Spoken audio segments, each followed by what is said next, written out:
যে আমাদের এই আইটি বিষয়টা এত তাড়াতাড়ি চেঞ্জ হয় যে মনে করেন আমরা এখন একটা বললাম যে আমার এই বিষয়ে একটা দক্ষ মানুষ এত হাজার দক্ষ মানুষ লাগবে আগামী 2 বছরে। এটা দেখা গেল যে 6 মাস পরে এটা চেঞ্জ হয়ে গেল বা 1 বছর পরে চেঞ্জ হয়ে গেল, কারণ নতুন নতুন টেকনোলজি চলে আসলো। সো এই যে এত ডাইনামিক, এত ফাস্ট, এই জিনিসটা আমাদের বিশ্ববিদ্যালয় মঞ্জুরি কমিশন এটা ট্যাকেল করতে পারে না, হ্যান্ডেল করতে পারে। তাদের কাছে যখন একটা সিলেবাস যায় অ্যাপ্রুভালের জন্য, দেখা যায় যে এটা 6 মাস, 7 মাস, 8 মাস, 1 বছরও লেগে যায়। তো ততদিনে হয়তো ওই সিলেবাসটা আউটডেটেড হয়ে গেছে। এই দায়টা আমি কাকে দেব? শিক্ষকদের দেব নাকি বিশ্ববিদ্যালয়ের যারা বোর্ডে রয়েছে তাদেরকে দিব? কাকে দিব? এটার বিষয়ে আমি একটা খুব মজার একটা দুঃখ নিয়ে মজা করি আমি। সেটা হচ্ছে যে আমি বলি যে আমাদের যারা একাডেমিক্স আছেন, শিক্ষকতায় যারা আছেন, তারা ইন্টেলেকচুয়ালি স্নব। তার মানে হচ্ছে, এটা আমি কেন বলতে পারি, বিকজ আমি নিজে একসময় শিক্ষকতা করেছি। আমি নিজে 14 বছর ফুল টাইম প্রফেসর ছিলাম আমার ক্যারিয়ারের প্রথমে, পরে আমি ইন্ডাস্ট্রিতে এসেছি।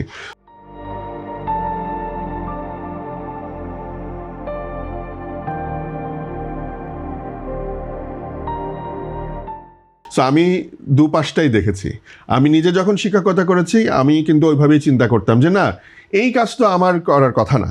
আমার করার কথা হচ্ছে টু ইম্পার্ট নলেজ, আমি তাকে জ্ঞান দেব। হাতে কলমে শেখানোর কাজ তো আমার না, এটা তো ভোকেশন, এটা তো অন্য জিনিস।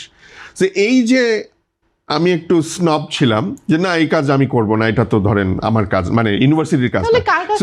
এইটাই হলো সমস্যা। সো এই মেন্টালিটি থেকে বেরিয়ে আসতে হবে। এই কারণেই আমরা কিন্তু বারবার করে ইউনিভার্সিটি গ্রান্টস কমিশনের সাথে বসেছি, তাদেরকে বোঝানোর চেষ্টা করেছি যে এখন পৃথিবীতে কিন্তু আউটপুট বেসড এডুকেশন বলে, OBE, আউটপুট বেসড এডুকেশন। আপনার যেটা দরকার সেই ধরনের এডুকেশন আপনি দেবেন, খালি থিওরি শিখিয়ে লাভ নাই। সো এই জিনিসটা যেটা বললাম আমি, যে অনেক প্রাইভেট ইউনিভার্সিটি এটা গ্রহণ করেছে, পাবলিক ইউনিভার্সিটিগুলো এখনও করতে পারেনি। কিন্তু আমাদের এই চেষ্টা চালিয়ে যেতে হবে, তাদেরকে বুঝিয়ে যে বোঝাতে থাকতে হবে, টিচারদেরকে, স্পেশালি শিক্ষকদের যারা প্রফেসর আছেন তাদেরকে বোঝাতে হবে। শিক্ষকদের কে বোঝাবে? সেটাই, এটা সমাজের শিক্ষক আপনারা বুঝাবেন না, আপনারা বুঝাবেন, মিডিয়া বুঝাবে, মিডিয়া লিখবে যে কেন আউটপুট বেসড এডুকেশন দরকার। সো এইগুলো আমাদের সবাইকে মিলেই করতে হবে আসলে। এবং সরকারকেও আমি আশা করব যে সামনে যে নতুন সরকার আসতে যাচ্ছে, তারা আমাদের এই এডুকেশন সিস্টেমটাকে একটু ঢেলে সাজাবে, যে একেবারে শুধু ওই পুঁথিগত বিদ্যা এবং সে আমি হাতে কলমে দিলে সে পারবে না, এই জিনিসটা যাতে না থাকে। হঠাৎ করে ইন্টারমিডিয়েটে হচ্ছে আইসিটি ঢুকায় দেওয়া, বা 9-10 ক্লাসে আইসিটি সাবজেক্টটা দিয়ে দিলেই যে হয়ে গেল আইসিটির দক্ষতা, বিষয়টা কি রকম? সেটা তো অবশ্যই না। যেমন আমি তো আপনাকে আরেকটা কথা বলি, যে মনে করেন আমি এখন একটা ডেটাবেস শিখাবো, হ্যাঁ। সো আমি ডেটাবেস সম্বন্ধে তাকে জ্ঞান দিলাম, তাকে পড়ালাম, পুরো একটা সেমিস্টার ধরে রিলেশনাল ডেটাবেস কি এটা শিখালাম, কিন্তু তাকে কিন্তু আমি ওরাকল চালানো শিখালাম না। আমি করতাম না, আমি নিজে যখন টিচার ছিলাম আমিই করতাম না। আমি বলতাম না, ওরাকলকে আমি কেন শিখাবো, বা মাইক্রোসফটের একটা জিনিস আমি কেন করবো, ওটা তো একটা পার্টিকুলার একটা কোম্পানিকে আমি সলিসিট করবো কেন। কিন্তু এখনকার পৃথিবীতে কিন্তু ওইটাই দরকার। আমি চাই যে আমার ছেলেটা বা আমার মেয়েটা যখন গ্র্যাজুয়েট করে বের হবে, সে পরের দিন থেকেই ওরাকল চালাতে পারবে। সো সেই জন্য এই জিনিসগুলো আমাদের বারবার করে বোঝাতে হবে টিচারদেরকে, এবং ওই সিলেবাসটাকে আমাদের সবসময় আপ টু ডেট রাখতে হবে।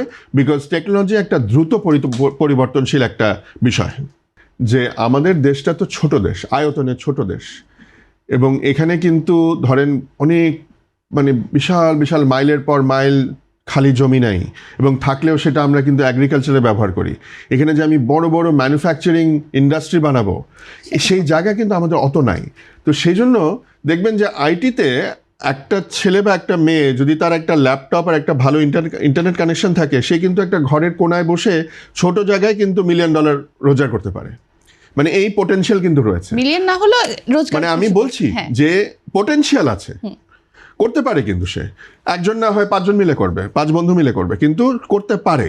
সো এই জন্য আমার মনে হয় আমাদের দেশের মতো দেশের জন্য, যেখানে এই ধরনের বড় বড় ইন্ডাস্ট্রি করার মতো এরকম মাইলের পর মাইল জায়গা নেই, খালি জায়গা নেই, সেখানে এই ধরনের ক্যারিয়ার, এই ধরনের ইন্ডাস্ট্রিকে প্রমোট করা দরকার। আবার জনগণের অর্ধেক হচ্ছে আমাদের মহিলা, আমাদের দেশে আমরা যতই বলি না কেন, নারী স্বাধীনতার কথা যতই বলি না কেন, আমাদের দেশে কালচারালি আমাদের মেয়েদেরকে কিন্তু সংসার সামলাতে হয়, বাচ্চা সামলাতে হয়, তাই না? এবং একজন শিক্ষিত মহিলাও কিন্তু সবসময় তার ক্যারিয়ারটাকে সে যেভাবে নেওয়া উচিত ছিল সেটা করতে পারে না, কারণ তাকে ঘরের বাইরে যেতে হবে সেটার কারণে। আইটি এমন একটা জিনিস, চাইলে কিন্তু সেই মহিলা ঘরে বসেই কাজটা করতে পারে।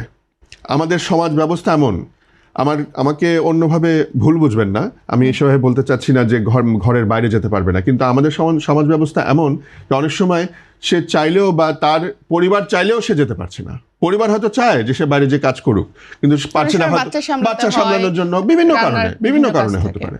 সো আমি যেটা বলছি যে আইটি এমন একটা জিনিস, সে চাইলে কিন্তু ঘরে বসেই কাজ করতে পারে, তার বাইরে যাওয়ার প্রয়োজনই হবে না। সো এই কারণে, এইসব বিভিন্ন কারণে আমি বলছি যে আইটি এমন একটা ক্যারিয়ার বাংলাদেশের জন্য, বা এমন একটা ইন্ডাস্ট্রি যেটাকে অনেক বেশি ফোকাস দেওয়া উচিত, বিকজ এখান থেকে আমরা অনেক বেশি আউটপুট পাবো।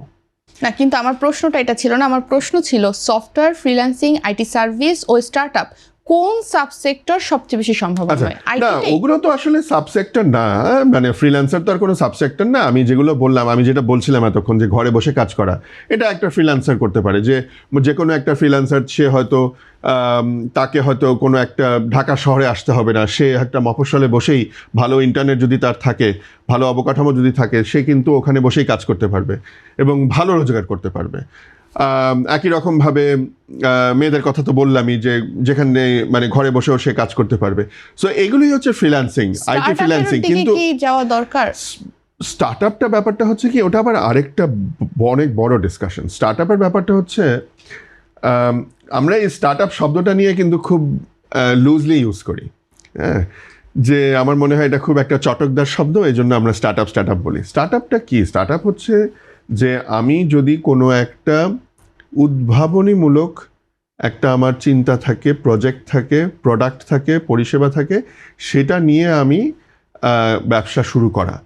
সো মুশকিলটা হচ্ছে কি, যে বাংলাদেশে ইনোভেশন খুবই কম, এবং আপনি জানেন যে আমাদের যে ওয়ার্ল্ড ইনোভেশন ইন্ডেক্সে বাংলাদেশ অনেক পিছনে, মানে বোধহয় 130-32টা দেশের মধ্যে বাংলাদেশ একেবারেই শেষের দিকে, হয়তো 120-30-এর দিকে আর কি।